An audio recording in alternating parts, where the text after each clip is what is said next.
자, 제목을 다시 해산하는 수고. 바울이 복음을 전했어요. 갈라디아 교인들이 기쁘게 받았어요. 근데 성령으로 시작했다가 육체로 돌아갔어요.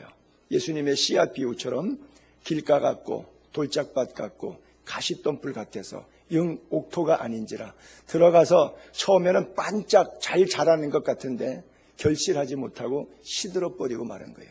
성령으로 기쁨으로 받았으나 세상 재리 염려 때문에 더 이상 자라지 못하고 폭삭 이렇게 된 거예요. 그래서 육체라고 하는 뜻은 성경에 말할 때 뭐냐면 영적이다 그러면 생명이 무한히 뻗어나가는 영원성을 상징하고 있고, 육체라고 하는 것은 제한적으로 땅 아래 내려서 썩고 저주의 상징. 왜 죽어요? 죄의 싹은 사망. 왜 죽게 됐다고요? 선악과를 따먹은 이후에. 그래서 우리 육체적이다, 영적이다 하는 것은 그런 영적인 비유의 메시지를 가지고 있죠. 근데 갈라디아 교회가 바로 성령으로 시작하였다가 육체로 맞춰가는 그런 교회의 모습인데, 굉장히 강한 어조로 이야기하다가 지금 이 4장에 넘어와서는 잠깐 좀 부드럽게 이야기합니다. 사도 바울이 계속 지금 직전까지는 변증신학적 측면에서 아주 굉장히 강하게 세게 나갔어요. 다른 복음을 전하거나 다른 복음을 따르면 저주를 받을지어다. 반복해서 그렇게 갈라디아서 1장에서 시작해 나갔는데, 변증신학적인 아주 무서운 신학자의, 무서운 훈장 선생님의 그런 교훈적, 교리적, 신학적 메시지를 잠시 내려놓고 목회할 때 있었던 밥 먹고 놀면서 같이 사담 나누면서, 설교 시간 아니고 성경 공부 시간 아니고 그냥 중간에 밥 먹는 시간에, 친교 시간에 나누었던 사담 이야기, 신방 가서 참 좋았던 이야기, 맛있는 것 먹으면서 분위기 좋았던 이야기, 그 얘기를 넌지시 여기다가 꺼내고 있어서 아주 감정 어린 그런 목회자의 모습으로 지금 이 4장에 와서 잠시 편지를 그렇게 쓰고 있어요. 자, 12절부터 보면 형제들아 내가 너희와 같이 되었은즉, 내가 너희와 같이 됐다. 사도 바울은 여러 사람에게 여러 모습으로, 할례자에게는 할례자의 모습, 무할례자에게는 무할례자의 모습, 유대인에게는 유대인, 이방인에게는 이방인의 모습, 어떻게 하든지 한 영혼을 더 얻고자 하기 위해서 카멜레온처럼 그들의 상황에 맞는 토착화 신학, 남녀노소 빈부귀천에 자기가 다 맞춰서 그렇게 복음을 전해줬어요. 내가 너희와 같이 됐단 말이죠. 갈라디아는 이방인이에요. 사도 바울은 이방인이 아니에요. 그들은 무할례자입니다. 사도 바울은 무할례자가 아니에요. 근데 마치 무할례자 이방인처럼 그들 속에 스며들어서 영혼 구원을 해서 그렇게 사역했다는 거예요. 내가 너희와 같이 되었다. 근데 그것으로 끝나면 안 된다는 거죠. 제가 집시원에 들어가서 선교할 때 집시 선교한다고 내가 완전히 집시가 되어버렸어요. 거렁뱅이가 되어버렸어요. 그냥 경제적으로, 지식적으로, 생활적으로, 문화적으로 다 똑같이. 그래서 내가 집시가 되어버렸어요. 그러면 안 되는 거예요. 그건 실패한 거예요. 그들과 같이 내려갔지만 그들을 끌어올려야 되는 것이죠. 그렇죠? 똑같이 내가 너희와 같이 됐다. 그러니까 이제는 너희가 나 닮을 차례입니다. 그 얘기예요. 너희도 나와 같이 되기를 바란다. 그러면서 내가 너희 가운데 있었을 때 우리 분위기 너무 좋았다. 너희가 나 해롭게 행하지 않았다. 집시 선교할 때 보면 처음에 모르는 데 들어가면은 매도 맞고 돈도 뺏기고 공변도 당하고 그러거든요. 그런데 이제는 그런 단계가 아니라 서로 해를 끼치는, 해코지 하는 그런 단계가 이제 지났기 때문에 아니다라고 하는 이야기죠. 여러분, 삶의 모든 영역에 있어서 우리는 그리스도인입니다. 그렇죠? 언제 어딜 가도 그리스도인이에요. 그리스도인의 특징이 뭐예요? 예배가 살아있는 거예요. 삶의 예배가 죽으면 다 죽은 거예요. 여러분이 그리스도인입니까? 예배에 목숨을 걸어야 돼요. 그렇죠? 그리고 나서 또 하나는 뭐가 살아있느냐 하게 되면, 와서 일주일에 한 번 드리는 이 예배는 예배이고, 그 다음에 일주일 나머지의 삶은 뭐냐면 기도의 생활화, 은혜의 생활화가 이루어야 돼요. 기도가 살아있어야 돼요. 기도는 입으로 하는 기도를 얘기하는 것이 아니라 내가 구한 대로 삶으로 증명해내는 것. 여러분들이 구원받았다는 증명은 고백을 통해서 구원을 확신하는 게 아니라 삶의 열매로 구원받은 자의 확신을 증명할 수 있는 거예요. 아무리 입으로 시인하고 마음으로 믿었어도, 고백했다고 할지라도 그 사람의 삶의 열매가 아니면 그것은 가짜, 쇼, 위선이지 진짜가 아닌 거예요. 그래서 여러분들이 하나님을 만나는 삶, 기도, 그 뭐예요? 골방 기도. 예수님께서도 그토록 강조하셨던 예배드림과 골방기도, 이것이 그리스도인 된 중심의 삶이에요. 지난 목요일 날도 어떤 한 500명 되는 교회 부목사님하고 얘기를 하면서 우리 1세대 목사님들하고 저희하고는 참 다른 것 같아요. 그래요. 그래서 제가 다르죠. 당연히 다르죠. 왜요? 1세대 목사님들은 날마다 울어요. 날마다 운다는 게 뭐 좋다는 그런 의미가 아니라 하나님 앞에서 죄인인데 나 같은 것 구원해 주시고 사명 주셔서 감사해서 감격해서 울면서 목양을 해요. 너무너무 기뻐서 감사해서. 그런데 그 기도가 쉬지 않는 기도가 끊임없이 기도의 삶을 사는데 2세대 요즘 젊은 세대 목회자들은 기도를 안 해요. 글쎄요. 하루에 1시간 기도할까요? 안 해요. 하루에 15분 성경 볼까요? 15분 기도할까요? 솔직히 제가 뭐 손들어 보라 그러면 15분도 기도 안 하고 15분도 성경 안 읽는 사람 손들어 보라면 아마 90% 이상 여기도 들는지 몰라요. 물론 읽고 기도하시는 분들도 계시겠지만, 그래서 우리 교회 부교육자들 3분 계신데 그분들은 숙제가 매 주일날 나한테 경건일지 써내는 거예요. 작년에 1년 동안 기도 1시간 기도하고 1시간 성경 읽어라. 24시간 가운데 22시간은 당신들 마음대로 쓰고 2시간은 주와 동행하는 시간을 꼭 가져라. 그래야 가정생활, 신앙생활, 영성이 살아나니까. 그래서 작년에 안 한 것 같아서 금년에 1월 첫째 주부터는 제가 경건 일지를 만들어서 나눠줬거든요. 그래서 매주일날 그거를 4개 해요. 보면은 성경을 얼마나 읽었는지, 기도를 얼마나 했는지 이 체크가 되죠. 이것은 뭐 일시적이고 뭐 여러분들이 앞으로 우리 부교육자님들이 이제 가서 사역을 또 멋있게 저와 또 분리가 돼가지고 자녀가 자라면 시집도 가고 장가 가듯이 또 하나님의 은혜 가운데 그런 날이 올 수도 있는데 그때 여기 와서 뭘 배웠느냐 할 때 딱 배운 건 그거 하나밖에 없다. 손 목사를 통해서 하루 24시간 가운데 2시간 내서 1시간 기도하고 1시간 성경. 이 페이스를 즉 구보할 때 달리기처럼 이 영적 페이스를 잃지 않고 그대로 가면 제가 장담할 수 있어요. 그 목회자 시험 들지 않습니다. 그 목회자 사람 때문에 돈 때문에 환경 때문에 휩쓸려서 울지 않습니다. 뭐 때문에 그래요? 구원받지 못한 영혼 불쌍해서 울어요. 생명 살리는 거룩한 눈물, 단눈물이 흘러요. 짠 눈물과 더러운 눈물과 치사한 눈물 흐르는 게 아니라 거룩한 눈물이, 뜨거운 눈물이, 예수 그리스도께서 백성을 바라보시면서 예루살렘을 바라보시면서 우셨던 그 눈물, Jesus wept, 그 눈물이 있어요. 그래서 성경 읽고 기도하지 않는 이상 그는 그리스도인이 아닌 것이에요. 사도 바울이 나와 같이 되기를 원한다. 바울은 기도의 사람이었고 말씀의 사람이었죠. 그래서 어디를 가든지 말씀으로 자기를 비추어보죠. 여러분, 이 말씀은 뭐라 그래요? 거울이라 그러잖아요. 거울과 창의 이야기 여러분 다 아시잖아요. 거울은 뭐예요? 나를 보는 거예요. 창은 어떻게 보여요? 밖이 보여요. 그렇잖아요.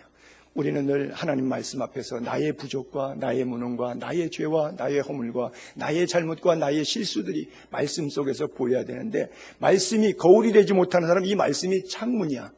그래서 이 말씀을 통해서 온갖 사람을 다 정죄해. 당신은 이게 틀렸어. 율법적인 잣대로 돼가지고 당신은 이게 틀려먹은 거야. 이게 잘못된 거야. 처음부터 끝까지 율법으로 남을 가리키는 몽학선생, 초등교사가 되어 있어요. 그래서 율법의 왕노릇하는 거예요. 은혜의 종노릇하고 은혜의 왕노릇하는 것이 같이 겸비돼야 되는데, 이제는 율법을 떠나서 죄악 가운데 죄와 함께 있는 율법 속에 사는 자가 되는 거예요. 바울이 과거에 그랬어요. 율법의 노예였잖아요. 여러분 사도 바울의 과거를 잘 알잖아요. 율법에 매여 있었잖아요. 그런 사람이 은혜 안에서 자유인이 되었어요. 자, 여러분 이렇게 상상하세요. 노예예요, 여러분이. 어느 날 자유인이 됐어요. 근데 또다시 노예 되고 싶겠죠. 자유 맛을 본 다음에.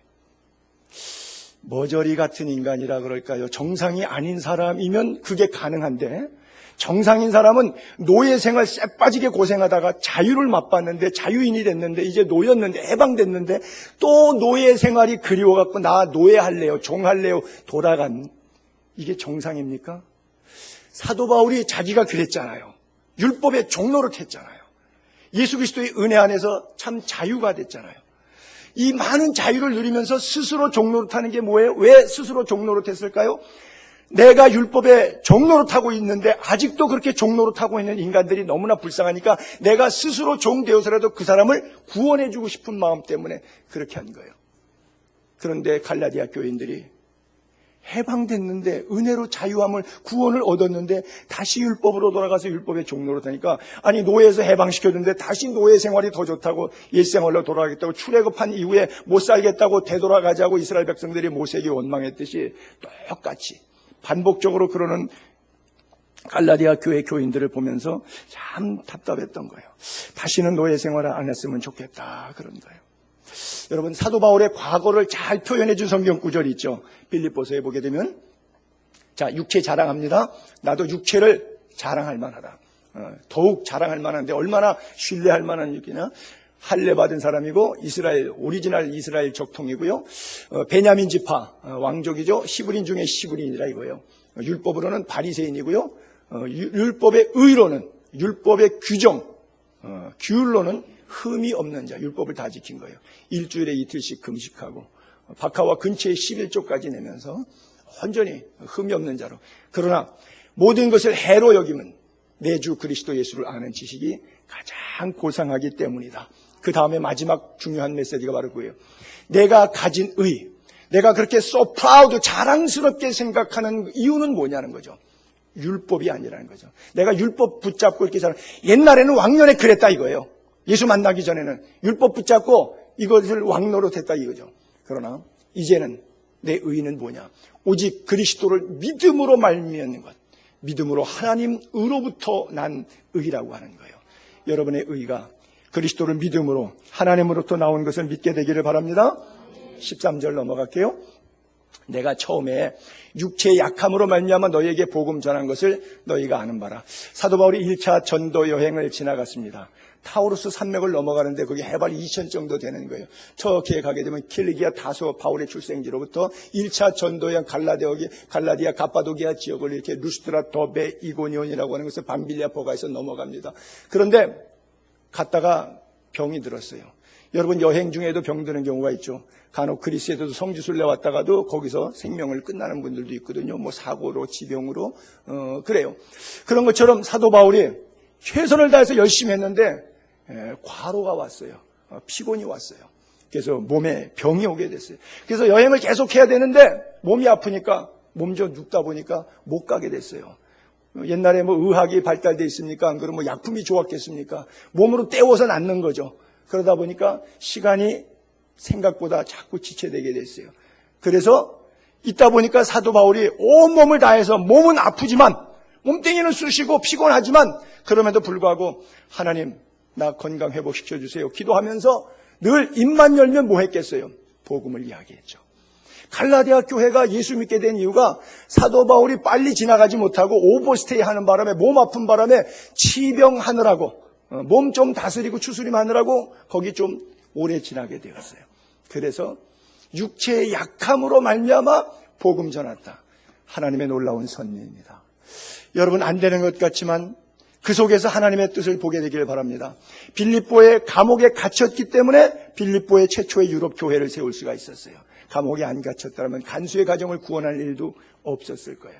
하나님의 신묘막측하심, 오묘하신 섭리는 여러분들의 생활 주변 환경 속에서 아프고 고통스럽지만 그 아픔과 질병과 고통과 역경과 환난과 궁핍 속에서 말씀하시는 하나님. 축복은 뭐라 그래요? 어디서 온다고요? 고난은 위장된 축복이다. 이런 단어 많이 쓰죠. 그래요. 우리의 삶의 현장에 엮여지는 고통들은 우리를 가장 기쁘시게 하고 하나님의 놀라운 축복의 섭리와 과정으로 쓰시는 은혜임을 믿게 되기를 바랍니다. 그래서 그 과정을 14절, 15절에 이런 표현을 쓰죠. 너희를 시험하는 것이 내 육체에 있으되 이것을 너희가 업신여기지도 않고 버리지도 않고 나를 마치 하나님 천사처럼 또 그리스도 예수처럼 이렇게 잘 대접해줬다.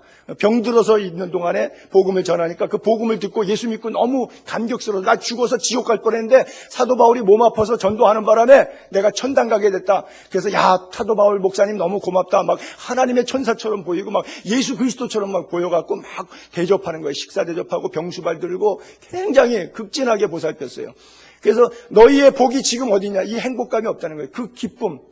주의 종을 대접했을 때 느꼈던 그 기쁨, 그 얘기를 하고 있는, 너희의 복이 어디 있느냐.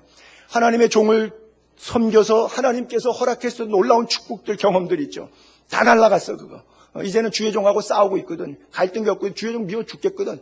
그러니까 주의 종에게 뭐 국물도 없어. 옛날에는 뭘까지 주려면 내 눈이라도 빼어 나에게 주려고 그랬다 그래요. 사도 바울이 안질환 때문에 다메섹에서 강한 빛을 봐서 고생하니까 얼마나 사랑했는지 하나님의 천사처럼 예수 그리스도처럼 영접하고 병수발, 식수발, 선물 공세 막 하고 너무 좋아서 영의 것으로 섬김 받고 나니까 자기 갖고 있는 육의 것으로는 다 드리고 싶어.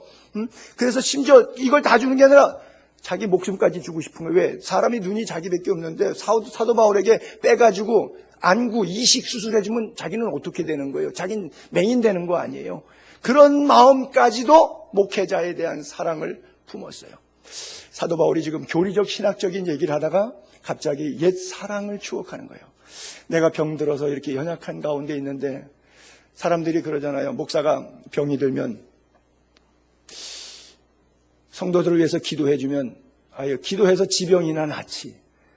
자기도 병든 주제에 나 병 위해서 기도해주면 병 낫겠는가? 여러분 어떻게 생각하세요? 나을 것 같아요? 안 나을 것 같아요? 잘 모르겠어요? 헷갈리죠? 보통 그렇게 생각해요. 너나 경제적으로 나보다 좀 잘 살지.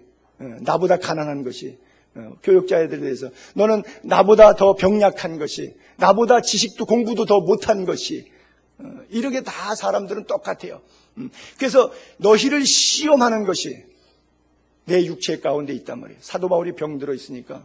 아니 루스드라에서 안진뱅이도 잡아 일으키고 병자에게 손을 얹으니까 나왔고 뭐 유두고 같은 사람은 3층에 떨어져 죽었는데도 막 살려나고 능력과 권세가 그렇게 많은데 자기는 안질환 때문에 고생하다 보니까 안질환의 자극에 의해서 뭐 간질 정도의 이런 그 질병까지도 몸에 이렇게 느끼고 있었는데 요즘에는 간질환 단어를 안 쓰고 뇌전증이라고 하는 그런 의학적인 용어를 쓰죠. 좀 표현이 듣기가 거북하다 그래가지고 그래서 뇌에 전류가 흐르는 것이죠. 그래갖고 이 전류가 제멋대로 막 흐르니까 정신을 못 차리게 해서 뭐 거품도 물고 넘어지기도 하고 이 전류를 어떻게 감당을 못하는 게 뇌전증이다 뭐 이렇게 말하는데 사도 바울이 그런 것으로 해서 뭐 시각적 뭐 이비인후과의 문제로 인해서 여러 가지 많이 힘들어하니까 참 목사가 병 걸려도 참 몹쓸 병에 걸렸네. 어떻게 저런 병에 걸렸을까? 예수 잘 믿는다는데 왜 저거밖에 안 되지? 예수 믿는데 왜 저래? 이거 예수 가짜 아니야? 사도 바울의 병 때문에 복음이 복음되지 못할까 봐 굉장히 염려하면서 환자의 몸으로 복음을 전했는데 그들이 환자라고 생각하지 않냐고 하나님의 천사처럼 막 예수 그리스도처럼 이렇게 복음을 받았어요. 얼마나 아름다운 관계예요. 뭐 있을 수 없을 정도로 굉장히 아름다운 관계예요. 그리고 그에게 극진히 대접했어요. 극진히 대접할수록 누가 행복했느냐? 사도 바울이 행복했던 게 아니라 대접한 갈라디아 교인들이 행복했어요. 참 신기한 일이죠. 사도행전 20장에 보면 그렇죠. 주는 자가 받는 자보다 더욱 복되다 하신 주의 말씀을 기억하여야 할지니라. 그렇잖아요. 여러분 받는 기쁨이 큽니까? 주는 기쁨이 큽니까? 줘봤어야지. 받아봤어야지. 나는 끊임없이 받아서 끊임없이 줘가지고 둘 다 기쁘더라고요. 근데 주는 것이 받는 것보다 기뻐요. 어떤 땐 받을 때는 조금 치사한 느낌이 들 때 있을 거 아니에요? 근데 줄 때는 말없이 행복하잖아요. 그 갈라디아 교인들이 굉장히 행복했어요. 기뻤어요. 축복의 통로로 쓰임받고 있는 데서 너무나 행복했어요. 근데 그 행복을 잃어버렸어요. 마음이 다쳤기 때문에. 사도권 비난하고 너희의 복이 지금 어디 있느냐. 눈까지 빼주려고 했던 뭐 이것저것 주고 떡해주고 뭐 해주고 뭐 해주다가 나중에는 눈까지 빼주려고까지 했던데 그 마음이 싹 싸늘하게 다 다쳤다 이거예요. 그래요. 우리도 살다 보면 환난도 역경도 질고도 있을 수가 있는데 사탄의 역사로 오는 질병도 있고 또 하나님의 역사를 이루기 위한 그런 질병도 있죠. 예를 들어서 38년 된 병자 같은 경우는 예수님이 뭐라 그러냐면 내 죄 사함을 받았느니라 그래요. 그건 뭐예요? 너 38년 된 동안 중풍병자 된 이유가 너 죄져서 그런 거야. 그렇죠? 근데 실로암에 있었던 사람에게는 부모의 죄도 아니요 그의 죄도 아니요 그를 통해서 하나님이 하실 일을 영광을 나타내고자 함이니라 그런 말씀하셨거든요. 그러니까 베레아 귀신론처럼 모든 질병은 마귀로부터 온다. 도 있지만 그건 100%가 아니고 성경에 양면성이 있기 때문에 하나님의 섭리와 축복의 통로로 질병을 사용하시는 경우들이 있어요. 또 마귀가 우리를 갖다 연단하는데 하나님께서 그걸 일시간 허락해 주는 경우에 대표적인 경우가 욥의 케이스잖아요. 그렇잖아요. 온몸에 악창, 질병, 요즘 말하면 피부염증이죠. 글쎄 피부암까지 됐을런지 모르겠는데 그런 질병 속에 놓였지만 때가 참에 하나님께서 그를 더 높여주시지 않습니까? 모두가 하나님의 은혜 안에 있는 섭리 안에 있는 뜻인 줄로 믿게 되기를 바랍니다. 사도 바울도 3번씩 기도하잖아. 육체 가시 때문에. 하나님 덕이 안 되네요. 그래도 고맙게 갈라디아 교회 교인들이 내가 몸이 이래도 내가 전하는 복음 때문에 듣고 행복해서 고맙긴 한데 그래도 내가 정작 몸이 불편하니까 덕은 참 안 되네요. 하나님 나 좀 고쳐주세요 하고 기도했는데 내 은혜가 내게 족하도다 그래요. 하나님 내가 은혜 족한 건 알겠는데 그래도 덕을 위해서 그래요. 내가 좀 불편한 것보다 이게 덕스럽지가 않네요. 고쳐주세요. 2번째도 내 은혜가 내게 족하다 그래요. 3번째 기도했는데도 exactly same. 하나님의 응답은 동일했어요. 그래서 더 이상 기도 안 하는데 그때 하나님의 강력한 음성이 그의 가슴속을 때리는데 네가 약할 때 강하다 그래요. 그래. 내가 강하면 내 힘으로 목회한다고 생각할 텐데 내가 약해지니까 하나님 나 도움 없으면 못 살아요. 늘 울면서 기도하고 늘 울면서 하나님 붙잡으니까 십자가 붙잡으니까 연약한 자를 강하게 하시고 겸손한 자에게 은혜를 더하시고 교만한 자를 물리치는 하나님께서 은혜를 베풀어 주시는 거예요. 그래요. 어떤 깐깐한 권사님이 한 분이 계셨는데 자기가 작은 근종 때문에 수술하게 됐는데 그분이 바로 그런 개념을 가진 거죠. 내가 기도 잘하고 신앙생활 잘하고 11조 주일성수 교회봉사 여전도 회장도 했었고 얼마나 깐깐하게 신앙생활 잘 남들이 볼 때 아주 떡소리 나는 권사님인데 작은 근종 때문에 병원에 입원해서 이거 수술 좀 하고 입원해야 된다고 또 치료하는데 또 얼마 견디다 보니까 교회도 주일날 못 가게 생기니까 거짓말을 한 거예요. 나 해외로 패키지 여행 갔다고 3주 뒤에 돌아온다고. 그러고서는 갔는데 며느리한테 들켰어요. 그게 중요한 건 아니지만 이런 분들이 있죠. 하나님의 성경의 양면성을 잘 이해하지 못하니까 자기는 신앙생활 잘하고 깔끔한 권사인데 혹시 저 권사 무슨 죄를 져서 하나님한테 저주받아서 작은 근종 수술하러 병원에 갔지? 이 소리가 듣기 싫어가지고 그리고 거짓말하고 패키지 투어 갔다고 그리고 교회도 안 나가고 사람들을 안 만나는데 그래요. 그것은 건강한 신앙은 아닌 것이죠. 우리 다 약해요. 그렇죠? 연약하죠. 어쨌든 이 갈라디아 교회 교인들의 신앙이 참 아름다워요. 환자를 대하는 일은 참 피곤하고 지치고 골치 아픈 거잖아요. 우리말에 그런 거 있죠. 긴 병에 효자 없다. 그렇잖아요. 부모님이 예를 들어서 병원에 누워 있어요.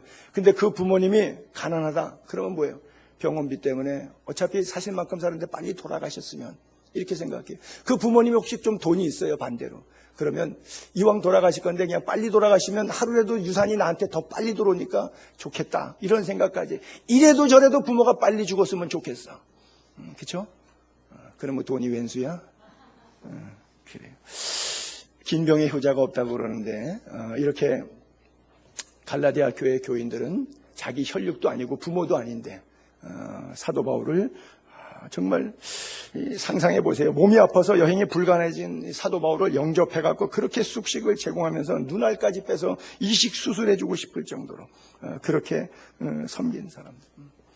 저희 아버님이 평생 목회하시다가 시골에서 70에 은퇴하시고 돌아가셨는데 목회 말 한 4, 5년 전쯤인가요? 신방 갔다 오다가 오토바이가 뒤집히는 바람에 대퇴골 골절이 와가지고서는 깁스하고선 있었어요. 그랬더니 아버님을 반대하던 교회 그저 시골교회 한 5, 60명 모이는 교회였는데 반대하던 분들도 있겠죠. 이 노인네 빨리 젊은 목사님이 와야지 맨날 한 설교 또 하고 한 설교 또 하고 우리 교회도 좀 새 목사님 젊은 목사님 오면 좋겠는데 하고 반대하는 분들도 있었을 거 아니에요. 그러니까 잘 됐다. 이번 교회 목사 갈자. 그러고서는 회의를 했어요. 그래요. 그런 일들은 얼마든지 있을 수 있는 거예요. 왜? 만약에 교회가 누가 교역자가 아프다 그러면 온 성도가 기도하고 또 병원비 대고 물질적으로 이렇게 섬기고 그거는 아름다운 교회죠. 그런데 덜커덕 아프다 그러니까 야 이거 짐 된다 부담스럽다 해치우고 다른 사람 드리자. 이게 뭐 편의점에 알바생 교환하듯이 성직자에 대해서 그렇게 생각하는 사람이 한국 교회에 상당히 많이 있죠. 아까도 우리 박조준 목사님 지난 목요일날 같이 식사하면서 그런 이야기를 하시더라고요. 자기 동기 목사님인데 나이가 많으시죠. 증정총회장까지 했었고 통합지교회 큰 교회인데 이제 할 일 없으시니까 내가 주를 위해서 봉사하겠다. 그래서 저기 남해바다 쪽 가서 통영이라고 하는 것인데 그 통영에서도 또 배 타고 한 20분 더 가는 자그마한 섬이 있는데 인구 얼마 살지도 않은 그러니까 20-30명밖에 안 사는 조그만 섬에도 아주 오두막지 같은 교회가 하나 있는데 그래도 그 교회에 있는 거기 가서 자기가 말씀 다역하고 봉사하고 뭐 사례비 10원도 안 나오는 애죠. 그래서 갔대요. 그래서 가니까 교인이 3명 있더래요. 그래서 그 한 명은 붙잡고 마지막까지 말씀으로 천국 보내주겠다고 그러고 갔는데 그 3명 가운데 또 한 명은 목사님 반대하더래요.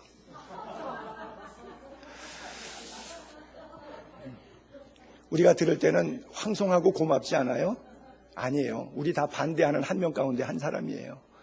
사람의 마음은 다 그런 거예요. 그런데 이 갈라디아 교회 교인들의 사랑정이 사도 바울이 느껴질 때 옛 이야기를 회상할 때 그들이 복음을 처음 받아서 그렇게 기뻐해서 나에게 눈까지 빼줄 정도로 헌신했던 그 아련한 그 추억들이 지나가는데 가슴 뭉클한 거죠.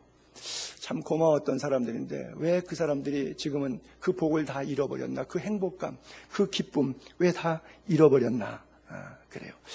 근데 이제는 뭐 잃어버린 정도가 아니라 어떤 인신공격으로 비난하는 단계를 우리 목사님 제일 좋아. 그러다가 우리 목사라 그러면 일을 가는 이런 사람 뭐 저도 경험했고 이런 형태들이 오지요. 자, 16절에 그래서 이렇게 원인을 진단하고 있는 구절인데 질문이죠, 이거는. 그런즉 내가 너희에게 참된 말을 함으로 원수가 되었느냐 그런 거예요. 하나님의 전사처럼 예수 그리스도처럼 눈까지 빼서 주려고 했던 그 사도 바울 목회자에게 왜 갑자기 원수가 되었는지 거기 정답이 질문 속에 들어가 있어요. 참된 말을 함으로. 제가 볼 때 사도 바울은 언어가 과격해요. 다른 복음 전하면 안 돼. 내가 전하는 참 복음 잘 믿고 천국 가야지. 이렇게 말하면 좋은데 다른 복음 전하거나 따라가면 저주받아. 죽고 싶으면 그렇게 해. 막 이런단 말이죠. 굉장히 강한 어조로 사실 우리가 인간관계 얘기할 때 저주라는 단어를 쓰는 건 굉장히 힘든 단어인데 함부로 막 쓴단 말이죠. 그러면 그런 단어를 자꾸 쓰는 인간은 보고 싶지가 않아. 그리고 너는 저주 안 받나 내가 한번 볼 거야. 이러고 입으로 그 사람을 저주하면서 째려보기 시작하죠. 그렇죠? 바울이 계속 말을 하는데 옳은 말이지만 그들은 언어적 폭력이라고 생각을 하고 있는 거예요. 왜 사도 바울은 유두리가 없지? 왜 융통성이 없지? 왜 이렇게 강하게 나가지? 왜? 천국 아니면 지옥이야. 중간 상태는 없어. 다 안 그러면 지옥 갈 거. 지옥 가지 말기 위해서는 어떻게 천국 가야 돼? 99% 순종은 100% 불순종이야. 1%의 불순종은 100% 불순종과 똑같은 거야. 뭐 이런 식으로 강력하게 얘기하니까 교인들이 말은 틀리지 않은데 듣기가 싫은 거예요. 근데 너만 아냐? 나도 안다. 좀 짜증스럽다. 왜 그렇게만 말해야 되느냐? 막 신경질이 머리까지 나니까 처음에 들을 때는 들어줄만 했는데 자꾸 반복하니까 1장에도 다른 복음 저주받으면 네 번을 반복해서 얘기하잖아요. 한 번만 얘기해도 되지 그걸 4번씩이나 반복해요. 그러니까 듣다가 이제 슬그머니 짜증나기 시작하는 거예요. 그거 다 아는 소리를 왜 이렇게 험하게 하느냐 그래요. 당신 그렇게 믿다가는 지옥 가. 이런 얘기가 얼마나 힘든 얘기예요. 그렇죠? 제가 많이 쓰는 얘기 가운데도 여러분 노후 준비할 생각하지 말고 사후 준비할 생각하세요. 그러면 노후 준비 열심히 하다가 갑자기 재수 없네. 나 벌써 또 죽을 준비하려는 거야 뭐야. 그런 느낌 들고 말을 조금 부드럽게 하지. 노후 준비도 잘해서 노후도 평안히 지내시고 죽어서도 천국 가세요. 이렇게 말해주면 얼마나 좋아. 그 싸가지 없게 말해 왜 그렇게. 그렇게 생각할 수가 있죠.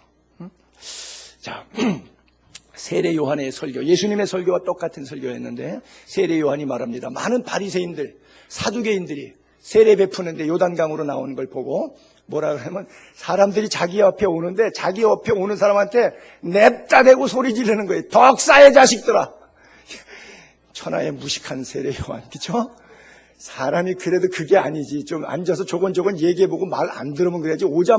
보자마자 대짜고짜 그냥 사람들이 딱 오니까 걸어오는데 그거 보고 떡사의 자식들아.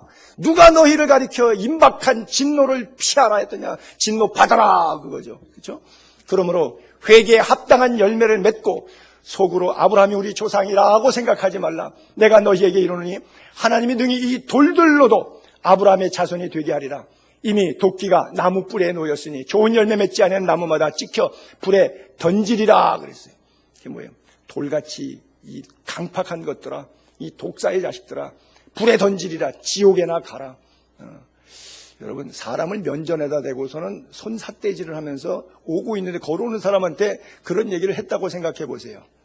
그게 아무리 옳은 얘기라도, 옳은 얘기라고 해도 듣기 좋아서 그 자리에서 정말 듣고 보니까 맞습니다. 잘못했습니다. 회개합니다. 그럴 인간 있어요, 없어요? 그러니까 바리새인 사두개인 가운데 구원받은 사람이 성경에 없어요. 참 가슴 아픈 이야기예요. 그렇죠? 오늘 우리들의 현실이고요. 스데반에 늘 돌에 맞아 죽은 이유가 바로 그거라 그러죠. 스데반이 설교하죠. 뭐라고 설교해요? 이스라엘 집이요. 그러니까 이스라엘 백성들아, 너희가 광야에서 40년간 희생과 제물을 내게 드린 일이 있었느냐? 6월절 나오면서 찬송 불렀고, 홍해바다 건넜을 때 찬송 불렀고, 마라에서 쓴물이 단물면서 찬송 불렀고, 적군 이길 때마다 찬송 불렀고, 희생과 번제와 제물을 드렸다고 생각했는데 하나님은 한 번도 받은 적이 없다. 40년 동안 희생과 제물을 내게 드린 일이 있었냐? 그러면 그거 뭐 한 거냐? 종교의식으로 너 좋아서 네 자기 최면에 자기 심리 만족의 제사 형태라는 거예요. 볼록의 신, 장막과 신, 네팔의 별, 이런 거 우상 숭배했다. 이것은 너희가 절하고자야 만든 형상이로다. 그러면서 결론적으로 그런 표현, 내가 너희를 바벨론 밖으로 옮기리라 함과 같으리라. 여러분, 저주 중에 이런 저주는 정말 어려운 저주예요. 자, 제가 여러분 이런 저주를 여러분 예를 들어서 말하니까 한번 들어보세요. 대한민국 사람들 이거 쪼센징들 못되겠어. 아주 36년 전에 일본 사람 손대갖고 360년 고생 좀 해봐야 돼 이것들. 어떠세요? 바벨론의 유수 세월 포로 가서 70년 만에 돌아올 때까지 억장 무너지는 고생했어요. 을리의 강변에서 울면서 하나님 살려달라고. 그러고서는 처절한 노예 생활했어요. 70년 바벨론이라 그러면요, 이스라엘 사람들이 일을 가는 세월이에요. 근데 저기 뭐라 그래요? 바벨론 밖으로 옮기라. 또 가서 포로 생활이나 해라 이놈들아. 이걸 말이라고 해요? 이따오 설교를 설교라고 해요? 이게 성경에 써 있어도 되는 글입니까? 뭐 독사의 자식들이니 뭐 이런 또 한 번 일본 사람이 손보는 민족이 돼. 이 쪼센징들 냄비들 이거 싸그리 쓸어가야 된다고. 그런 저주하면 이게 소화가 될 사람이 있습니까? 없죠. 스데반이 그래서 돌 맞은 거예요. 저 얘기 듣고 여러분도 돌 안 들겠어요? 그럼 너만 오르냐? 이렇게 안 나오겠어요? 다음 구절 볼게요. 그러면서 계속 이어서 설교하는데, 목이 곧고 마음과 귀에 할례를 받지 못한 사람들아. 왜? 설교해도 안 들어갈 거라는 거죠. 결국 목이 곧으니까 지멋대로 할 거고, 마음과 귀에 할례를 받았으니까 설교가 귀에서 튕겨나갈 거라는 것이죠. 암만 얘기해봐요. 결국은 자기가 아는 거죠. 그 설교 안 들어갈 거를. 너희 조상과 같이 항상 성령을 거스리는도다. 그들은 성령, 하나님의 영, 여호와의 영이 임재한 사람들이라고 생각하고 있는데 성령을 거스린다고 생각해 본 적은 없죠. 여러분 신앙생활하면서 교회 안에서 성령 거스릴 때가 있는데, 성령 거스릴 때 분명히 있습니다. 저도 그렇고 우리가 신앙생활하다 보면 성령 거스릴 때가 있어요. 근데 내가 성령을 거스린다고 생각합니까? 그렇게 생각 못합니다. 그런데 누가 나에게 신앙생활 조금 이상하다고 삐딱하다고 해서 성령 거스리지 마 이러면 돌 들고 칠라 그러죠. 그렇죠? 너희 조상들이 선지자 중에 누구를 박해하지 아니하였느냐? 의인이 오시리라 예고한 자들 그들 죽였고 이제 너희는 그 의인을 잡아준 자요 살인한 자가 되었나니 너희는 천사가 전한 율법을 받고도 지키지 아니했다. 하나님 말씀, 주의 종들이나 하나님의 직접 직통계시와 같이 구약시대에는 직통계시가 많으니까 천사가 전해준 그런 메시지들 받고도 하나도 지키지 않고 항상 성령 거역하고, 어떤 선지자도, 아모스도 이사야도 예레미야도 호세아도 요엘도 선지자마다 전부 다 비난하고요. 어떤 분도 교회 다니면서 이 교회에서 저 교회를 옮길 때마다, 한 평생 살면서 한 10교회는 옮기는지 모르겠어요. 옮길 때마다 그 목사 비난하면서 그렇게 싸우고 욕적을 해요. 여러분, 교회를 옮겨지는 이사 때문에 옮겨갈 수도 있고, 우리 부교육자들이 또 다른 교회로 옮겨갈 수도 있고, 여러분들도 옮겨갈 수 있겠죠. 근데 옮겨가면서 늘 하는 게 뭐예요? 나는 옳고 너는 틀렸어. 이 논조라고 하는 거죠. 그렇지 않습니다. 우리 갈라디아 교회에 보낸 편지를 봐도 절대 그렇지 않아요. 늘 우리는 부족하고 서로가 피차 죄인이기 때문에 죄에 노출되어 있어서 나 자신은 말씀대로 살지 않으면서도 설교하면 그거 다 아는 얘기야. 이제는 정말 듣기 싫다. 뭐 이런 식으로 대한단 말이죠. 그리고 항상 목사 신앙은 틀렸고 자기 신앙은 옳았다. 이게 뭐예요? 선지자들을 누구를 박해하지 아니냐. 교회 옮겨 다닐 때마다 그 목사 나쁜 목사라고 명예살인하고 유언 비호하고 비난하고 돌아다니고, 그리고 교회 옮겼는데 제발 그렇게는 하지 말라는 거지. 목사님 이사 가서 갑니다.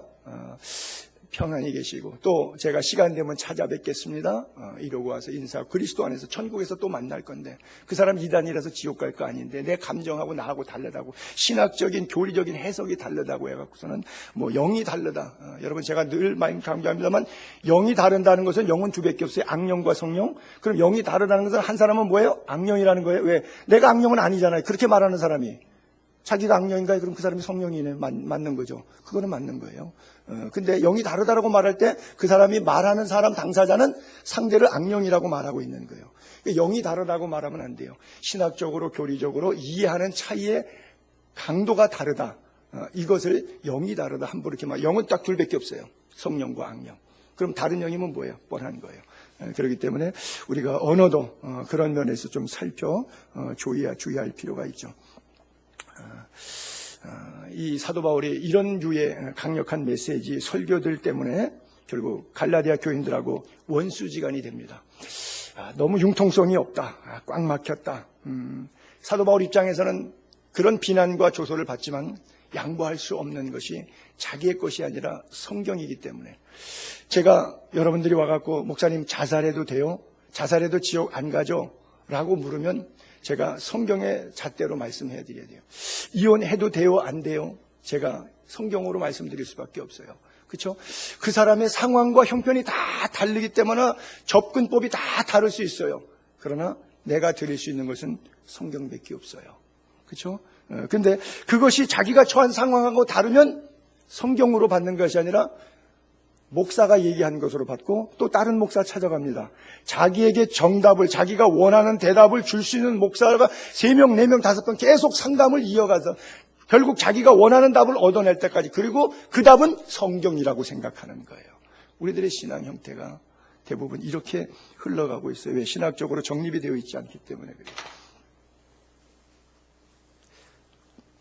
복음의 진리 내용 다 알고도 나이롱 신자처럼 이렇게 왔다 갔다 하면 안 되고요.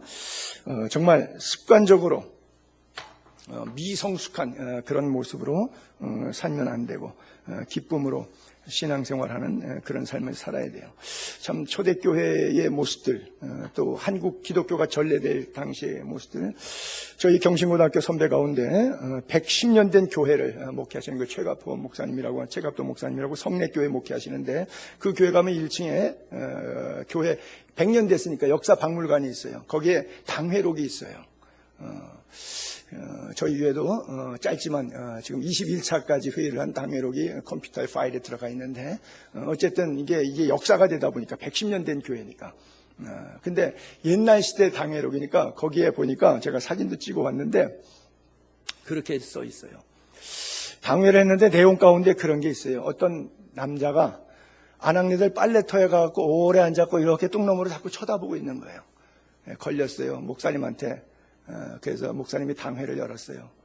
그리고 취조하는 거예요. 그 사람 남자 성도 데려다가 거기는 왜 갔느냐, 그렇게 써 있어요. 거기는 고식으로 왜 갔느냐, 얼마 동안 머물렀느냐, 무엇을 보았느냐, 무엇을 느꼈느냐. 그리고 당회에서 최종 결정한 것이 수찬 정지 6개월. 또 어떤 당회로 기록은요, 주일날 빗물 논에 들어가게 하려고 해서 곡괭이 들고 가갖고 논둑물 이렇게 터졌어요. 그 양반도 6개월 수찬 정지. 성찬식 할 때 보게 되면 죄가 있는 자는 삼가라고 하지 않습니까? 자기 죄를 먼저 살피고 나서 성찬을 대할지니라, 이 구절이 있잖아요. 그러니까 초대교회는 수찬을 하는데, 성찬을 하는데 자기 죄를 살피고 그 후에 흠이 없을 때 성찬하라 그랬잖아요. 성경 그대로. 그래서 그거를 공개적으로 당회를 열어갖고 당회에서 이렇게 기록했는데 그 기록이 이렇게 남아있어요. 제가 그 당회록을 보면서 요즘의 교회 그랬다가는 대한민국 교회가 여기 하나밖에 없는 줄 알아? 그리고 다른 교회로 가죠. 이 교회에서 직분 임지가 안 좋다 그래서 저쪽 교회로 가면 저쪽 교회에서 할렐루야 하고 받는 그런 세대가 됐으니까 교인들이 옮겨 다니는데 이명증서 없이 막 돌아다니잖아요. 사실은 이명증서, 그 사람의 영적인 돌봄을 계속해서 할 수 있도록 가야 되는데, 세상 학교도 가게 되면 전학증명서 있고 이사를 가도 전입과 이런 게 다 있는데, 교회는 이렇게 표현하기엔 용서하시고 들으세요. 아주 저질 단어에서 그냥 개판이 됐어요. 행정이고 조지고 질서고 너난 날에 나눴다고 전부 다 같이 영적으로 다 우수해. 다 목사 머리 위에 꼭대기에 있어가지고 치리가 안 돼. 권징이 살아있질 않아. 제멋대로 입 열린 대로 찢어진 대로 말하는 거예요. 그냥 표현해야 되는 거예요. 그래요. 하나님이 원하시는 메신저와 여러분들이 원하는 메시지와 이게 충돌이 늘 돼요. 하나님께서 우리들에게는 귀에 거슬리더라도 십자가와 진리의 복음을 선포하라고 목사에게 요구하고요. 여러분들은 목사에게 듣고 싶은 얘기가 부담스럽지 않고 복받기에 편하고 듣기에 부담스럽지 않은 그런 이야기들을 원해요. 그래서 가려운데 좀 긁어주는 그런 메시지, 그런 목회자 됐으면 좋겠다는 거예요. 목사가 자꾸 설교할 때 귀에 거슬리는 얘기하게 되면 이제 목사하고 관계 정리하는 모드로 들어가죠. 그래서 다른 교회 가서 적응하자, 그렇게 생각하죠. 귀에 거슬리는데도 진리만을 가르쳐주면 너무 행복해서 정말 그 목사님 목숨 걸고 따르겠다, 그런 성도는 없습니다. 어디에만 있느냐? 예수의 교회만 있어요. 제가 전략을 바꿨다니까요. 때때는 우리는 진리를 받아들이기에 너무 훈련이 되어 있지 않아서 이게 힘든 거예요. 뭐든지 훈련이 되면 쉬운데 훈련이 안 돼서 이 진리를 받아들이기엔 너무 힘들어요. 살아가는 세상의 환경하고 성경이 요구하는 복음에 합당한 삶하고는 상당히 괴리감이 있지 않습니까? 이 경계선 속에서 갈등 구조가 일어나는 거예요. 거기다가 특별히 영적인 내 신앙생활의 결함을 지적받을 때는 마음이 불편하기가 영 짝이 없어. 심지어 이런 이야기가 반복되면 목사에 대해서 원한과 앙심을 품고 어떻게 한번 해코지를 하고 나갈까 하고 선동하고 사람을 모으죠. 그래서 자꾸 이런저런 이야기들을 하죠. 이게 사도 바울이 겪었던 목회 경험들 이야기, 고린도전후서, 갈라디아에서 나오고 있는 이야기예요. 디모데에게 자기가 목사로서 신앙으로 나온 아들 목회자, 2세대 목회자 디모데에게 이런 얘기를 해줘요. 자기 목회 경험을. 때가 이르리니 사람이 바른 교훈을 받지 않고, 진리의 복음, 바른 교훈. 모든 성경은 바르게 함, 그렇죠? 책망, 의로교육하니 바른 교훈. 성경 말씀 이런 걸 안 듣고 귀가 가려워서 자기 사욕을 따를 스승을 많이 두고 상담하다가 말씀 듣다가 자기가 원하는 메시지 안 나오면 그거 찾아서 계속 다니는 것이죠. 또 그 귀를 진리에서 돌이켜 허탄한 이야기를 따르리라 그래요. 현대인들은 올바른 교훈이다, 잘못된 그릇된 교훈이다 관계없이 귀를 즐겁게 해주면 돼요. 그러면 헛소리도 잘 따라가요. 그러니까 이단이 공존할 수가 있는 것이죠. 여러분, 신천지나 하나님의 교회, 통일교회, 전도관, 이게 우리가 볼 때 비진리에서 이 말도 안 되는 건데 우리보다 얼마나 부흥합니까?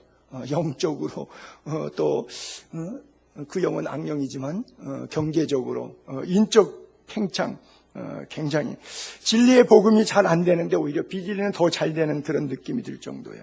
그렇죠? 그러니까 갈라디아 교회 교인들이 어떻게 성령으로 시작한 것이 육체로 맞춰가는 그들의 신앙, 정말 교역자에 대한 그 뜨거운 열정들이 다 어떻게 그렇게 사라져갔는지 너무 이상하고 신기하다 못해 나중에는 이런 메시지를 하면서 분노를 느끼고 실망감을 표현하는 거예요. 로마서 16장 7절에 한번 보면, 형제들아 내가 너희를 권하노니 너희가 배운 교훈을 거슬러 분쟁을 일으키게 하거나 거치게 하는 자들을 살피고 그들에게서 떠나라. 그 같은 자들은 다만 주 그리스도를 섬기지 아니하고 다만 자기들의 배만 섬기나니 교활한 말, 아첨하는 말로 순진한 자들의 마음을 미혹하느니라. 그렇죠? 교활한 언어, 아첨하는 언어. 집사님이 참 제일 이뻐. 권사님 너무 멋있어. 이래갖고 마음 싹 잡아서 압살롬처럼 반역하는 그런 일을 행하는 거죠. 결국은 뭐예요? 달콤한 이야기가 그리스도를 섬기는 것이 아니라 자기 배를 섬기기 위한 과정으로 사용된다고 하는 것이죠. 이게 바로 현대 교회 목회자들의 모습이죠. 많은 목회자들이 이게 직업으로 하다 보니까 그냥 밥 먹는 거예요. 그렇죠? 하나님의 부르심에 있어 성직으로 감당하는 게 아니라 이거에서 그냥 먹고 사는 호구지책.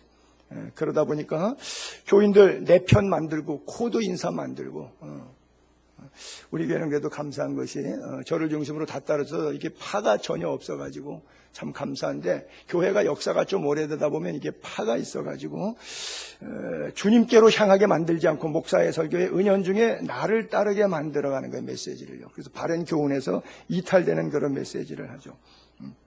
자, 고린도서 10장 2절도 보게 되면요, 보세요. 모세에게 속하여 다 전 교인들 이런 얘기예요.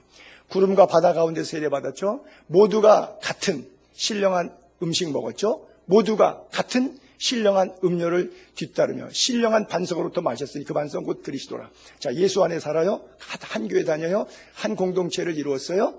그러나 그들의 다수를 하나님이 기뻐하지 아니하셨으므로 그들이 광야에서 멸망을 받았느니라. 아까 오전 시간에도 우리 말씀드린 것처럼 200만이 넘는 인원들이 나갑니다. 그렇죠? 근데 결국 여호수아와 갈렙 외에는 가나안 땅 약속의 땅에 못 들어가요. 모두가 한 배를 탔는데 모두가 모세에게 속했고 모두가 신령한 음식 만나 먹었잖아요. 신령한 음료, 반석에서 샘이 솟았잖아요. 마라의 쓴물이 단물됐잖아요. 왜요? 반석 대신 그리스도 때문에, 여호와의 능력으로. 그런데 누구는 들어가고 누구는 못 들어가느냐. 그렇죠?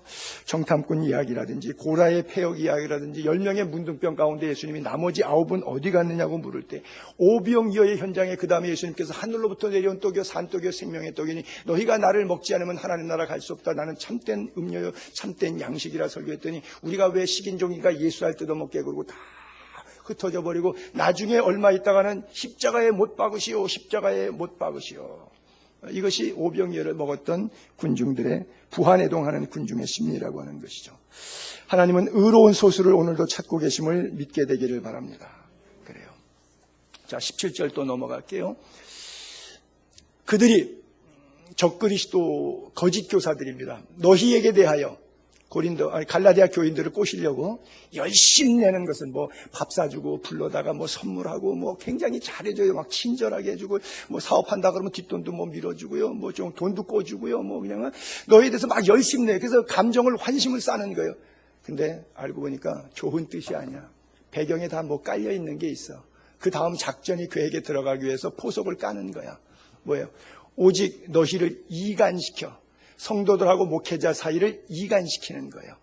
이간시키려고 불러서 밥 먹이면서 이간질하는 얘기를 가슴에 심어줘요. 처음에는 우리 목사님 절대 그런 사람 아니야.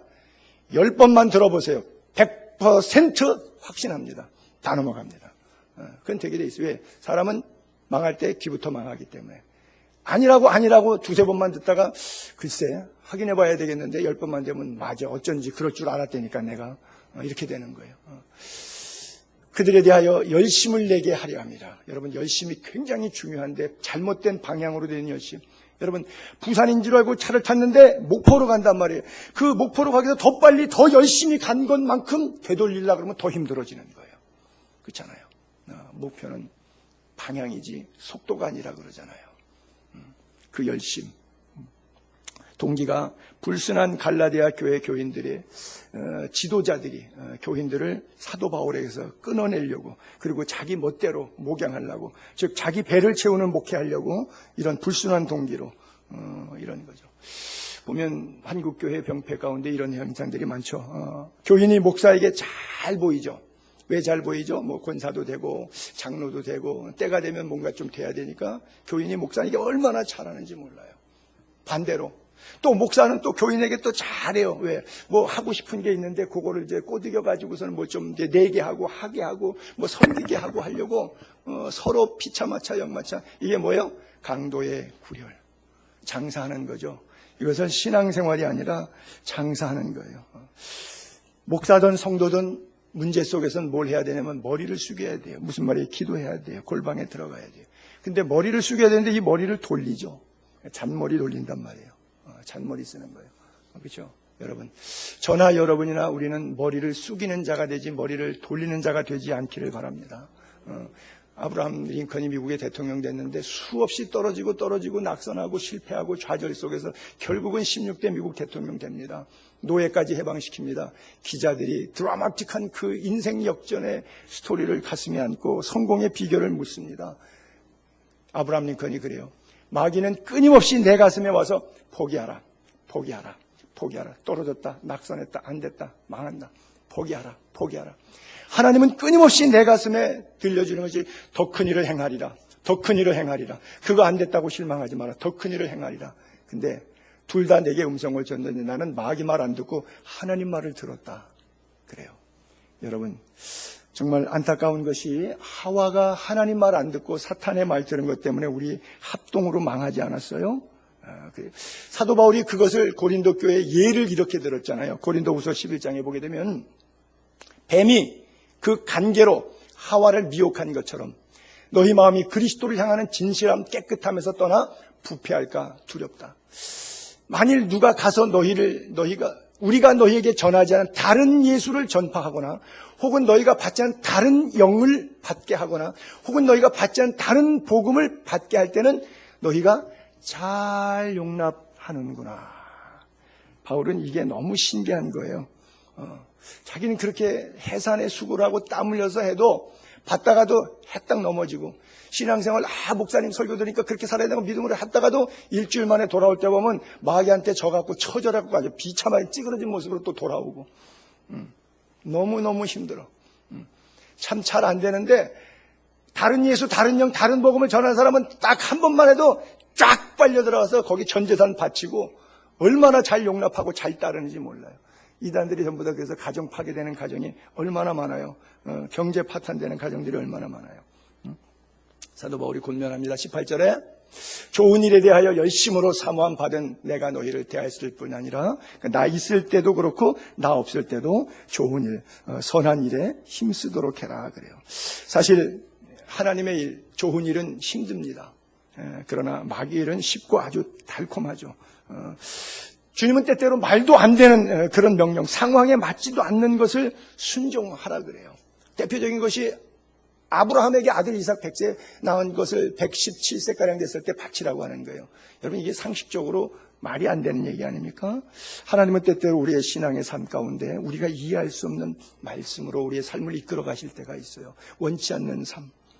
여호수아서 3장에 보게 되면 요단 강물을 갈라지는 배경인데 법궤를 메고 요단강 들어가죠. 자, 이제 40년 광야 생활 끝나고 하나님께서 약속하신 가나안 땅에 들어가기 위해서 홍해 건너서 요단강 건너는 드라마틱한 정점에 서 있어요. 너는 언약궤를 맨 제사장들에게 명령하여 이르기를 내가 요단 물가에 이르거든 요단에 들어서라. 근데 들어설 때 배경이 이렇게 써 있어요. 요단이 곡식 거두는 시기에는 항상 언덕에 넘치더라. 자, 보세요. 뚝이 이렇게 있고 밑으로 물이 흐르는데 이 수면 높이가 쭉쭉쭉 올라와서 뚝이 있는데 뚝 제방 때까지 수면 높이가 이렇게 올라와 버린 거예요. 즉 홍수 직전까지 왔단 말이에요. 곡식 거두는 시기에는 항상 언덕까지 올라오는데 궤를 맨 자들이 요단에 이르러 궤를 맨 제사장들이 발이 물가에 잠기자. 여러분, 물이 말라서 들어갔어요? 물 있는데 발에 물 젖으면서 들어갔어요? 저 성경 구절 보면 잘 모르겠죠? 발이 물가에 잠겼어요. 아직 마른 땅을 간 게 아니에요.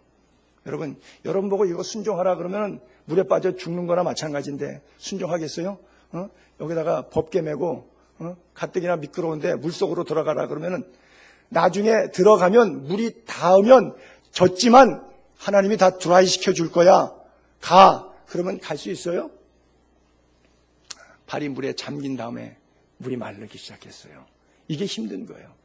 하나님 물 마르면 내가 갈게요. 나 순종할 수 있어요. 이거 하고 물에 발 젖는데 아직 마른 땅 안 됐는데 들어가라 할 때 순종하는 거하고 이게 같지 않습니다. 천양지 차이예요. 곧 위에서부터 물가에 딱 젖자마자 흘러내리던 물이 그쳐요. 그래서 마른 땅으로 돼서 지나갑니다. 그런데 이 사건을 일회적으로만 갖지 말고 계속적으로 가지라 그래요. 우리가 은혜 받을 때 한 번은 은혜 잘 받아요. 근데 그것의 은혜를 생활하는 데는 좀 어려워요. 그 다음에 또 보면 그들에게 이르되 요단 가운데로 들어가라. 법궤가 요단 가운데 섰고요. 제사장이 서 있는 동안에 백성들이 다 지나간 다음에 맨 마지막에 제일 먼저 들어간 것이 법궤고 그 다음에 백성들 다 지나가고 제일 나중에 나온 것이 또 법궤입니다. 그러니까 이제 물이 마른 가운데 서 있는데 요단 가운데로 들어가려는 거예요. 이스라엘 자손들 지파 숫대로 12지파죠. 각 돌 한 개씩 가져다가 어깨에 메고 나와라. 여호수아가 요단 강가 내에서 가져온 그 12돌을 길갈에 세우죠. 그리고 너희 자손들에게 자자손손 알게 하라. 이스라엘이 마른 땅을 밟고 이 요단을 건넜다. 이는 땅의 모든 백성에게 여호와의 손이 강하다는 것 첫째 가르쳐줘라. 두 번째, 너희 하나님 여호와를 항상 경외하려 하심이니라. 왜 이런 일이 왔느냐? 왜 요단강이 말랐냐? 여기 돌을 볼 때마다 요단강이 말라서 건너왔는데 왜 그런 일이 있었냐? 돌을 볼 때마다 상기하라는 거예요. 능하신 하나님의 손길. 그리고 그 하나님은 우리가 마땅히 항상 경외해야 될 대상이라고 하는 것 잊지 말라고 이야기하고 있는 거예요. 자, 마지막 19절 20절. 나의 사랑하는 자녀들아 너희 속에 그리스도 형상이 이루기까지 다시 너희를 위하여 해산하는 수고를 하노니 내가 이제라도 너희와 함께 있어 내 언성을 높이려 하면 너희에 대하여 의혹이 있음이라 그래요. 여러분, 그리스도의 형상이 이루기까지. 하나님의 형상 우리가 생각나는 거 있죠. 빌립보서 한번 볼게요. 너희 안에 이 마음을 품으라. 곧 그리스도 예수의 마음. 근본 하나님과 본체죠. 그런데 자기를 비워서 죽기까지 복종하시죠. 8절에 죽기까지 복종. 어제 십자가에 죽기까지. 이것이 그리스도의 형상이에요. 그건 뭐예요? 100% 순종. 말씀에 항복하는 것. 자, 마태복음에도 예수님 겟세마네 동산에 기도할 때 마찬가지죠. 겟세마네 동산에 기도할 때 나의 원대로 마옵시고 아버지의 원대로 하옵소서. 그래요. 이 시대에 작은 예수로 살게 되기를 바랍니다. 이것이 그리스도 형상이 이루어지는 거예요. 그래서 히브리 기자는 히브리서 12장 2절에 그렇게 말합니다. 믿음의 주요 또 우리를 온전하게 만들어주시는 이 예수를 바라보자. 그는 십자가를 참고 하나님 보좌 우편까지 가셨다.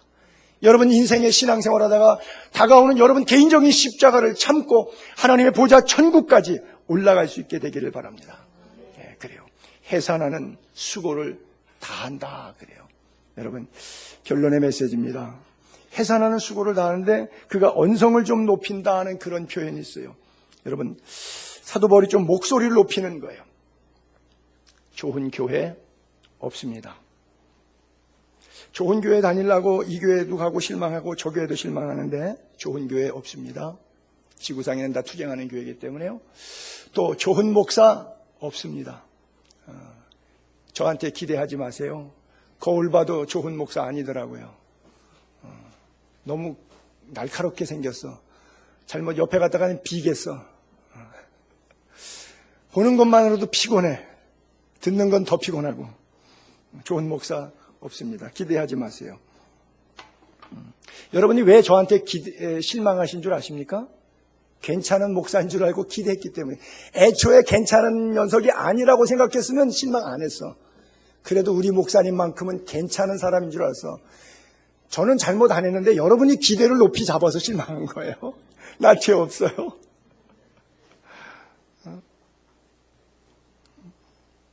좋은 장로도, 좋은 권사도, 좋은 집사도 우리 교회는 있습니다. 전략을 바꿨다니까요. 아무것도 절대적으로 이 땅의 것은 완벽하지 않죠. 서로가 허물이 있는 죄인이기 때문에 그래요. 우리가 내세울 게 없어요. 늘 그런 예를 들지만 CCTV 설치해 갖고선 우리가 살아온 인생길 쫙 보고 나면 그 다음에 다음 주일날 여기 아무도 없어요. 여기 아무도 없습니다. 우리 서로 다 봤거든요. 안 봤으니까 은혜인데 그러면 하나님도 못 봤냐고요. 하나님도 못 봤냐고요. 근데 하나님 앞에서 함부로 내가 얼마나 옳다고. 그렇죠? 있을 수 없는 일이죠. 그래요. 해산의 수고를 통해 하나님의 형상이, 그리스도 형상이 만들어질 때까지 포기하지 않는 사도 바울의 모습, 참 아름다운 모습이에요. 그래요. 여러분, 사도 바울이 마지막으로 언성을 높인다 그러잖아요. 사람한테 조근조근 얘기하는 게 좋아요.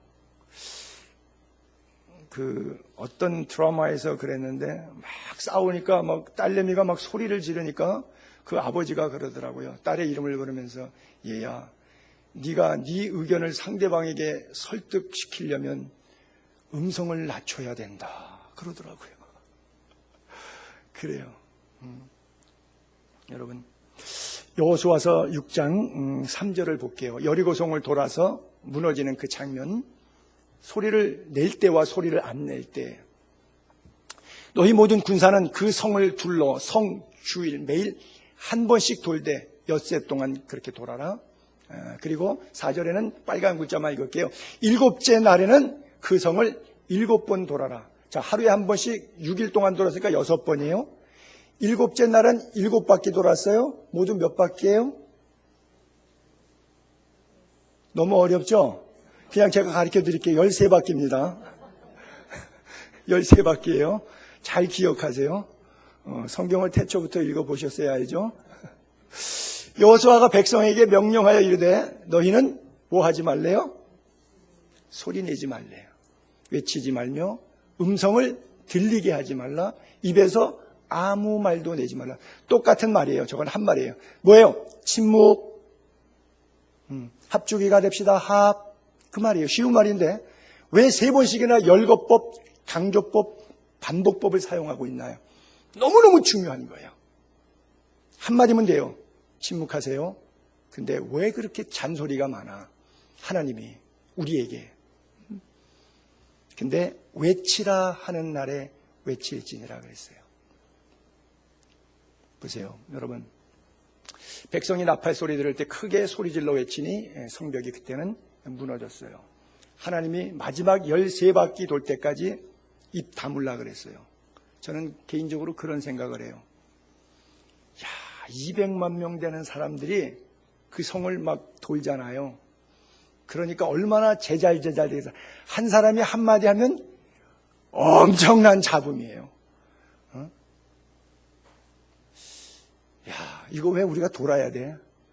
어저께 돌았으면 오늘은 금이라도 가야 되는 거 아니야? 엿새째 돌았으니까 5바퀴 넘어갈 때는 위에 돌이라도 몇 개 좀 이렇게 부서져서 아주 뭐 표시도 안 나네. 조금 돌 때마다 뭔가 어떤 실적이 있고 성과가 있고 보람이 느껴져야지. 이거 맨날 돌아도 땡볕에도 아주 똑같네. 이거 근데 왜 도는 건데? 입 열지 말라고 말 안 했으면 이 얘기 했어요, 안 했겠어요? 여러분들은 안 하죠, 절대. 여러분들은 안 하죠. 근데 저는 입이 군지러워서 했을 것 같아. 돌면서, 근데 이럴 줄 알았다니까, 또 이거 뭐 하는 거야? 이거 헛수고 하는 거 아니야? 이거 쓸데없는 짓 하는 거 아니야? 아니, 왜 전략이 왜 이래? 방법이 이 방법밖에 없어? 왜 힘든데 다 돌아야 돼? 말이 오죽 많겠어. 13바퀴를 한 바퀴 도는 것도 아니고 서너 바퀴 한 2-3바퀴 3-4번 하는 것도 아니고 13바퀴를 돌아봐요. 잭소리 안 하고. 그거 입 다물고 있는 사람이 있겠어요? 힘들죠. 근데 감사하게도 성경의 6권 해석을 내가 내려보면요, 여자와 아이를 계수하지 않기 때문에 남자만 돌았기 때문에 다행이에요. 이거 여성 디하 발언 아닙니다. 아마 그거 못 지켰을런지도 몰라. 남자들만 돌았어요. 하나님의 특별한 섭리가 있어요. 입을 닫으려고 그럴 때는 닫고 연락을 할 때 외치라 그러니까 외쳐요. 여리고성은 그렇게 함락됐어요. 하나님의 뜻 가운데 그렇게 함락된 거예요. 사도 바울이 바로 해산의 수고가 바로 그런 거예요.